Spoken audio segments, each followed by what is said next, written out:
อุ้ยมันก็แม่นเฮ็ดเกิกอันนี้หน่อยเลี้ยงเส้นโอ้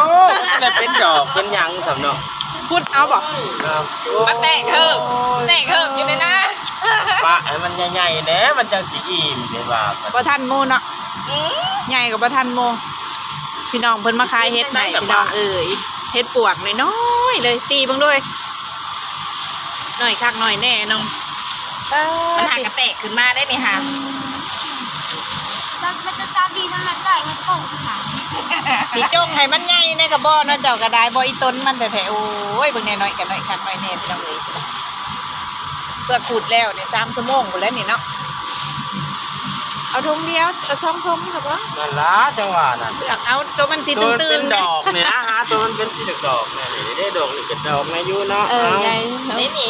มันก็ปนกันนั่นแหละเราก็ได้เนาะเด้ตัวนี้ก็ใหญ่นี่มาเด้อซื้อเฮ็ดปวกเด้อเราขุดมาใหม่ๆแล้วว่าเว้าปันขุดจิรอหากระบะฮอดเว้าคือเพิ่นขุดจิรอว่าซั่นเอา2 ถุงออกไปสวนแล้วก็อดไปนอกเบิ่งก่อนถ้าเห็นมันแตกเหิบบ่เห็นจูมมันขึ้นบ่หรือยังไงเห็นแต่น้ำมันนี่แหละลูกไปแล้วโอ้ยว่าคักเด้ขนาดเห็นแต่น้ำมันเด้ไปแดงไปเอาอันมาเฮาเพิ่นก็ลูกเอาเงินมาเฮาเพิ่นก่อนไป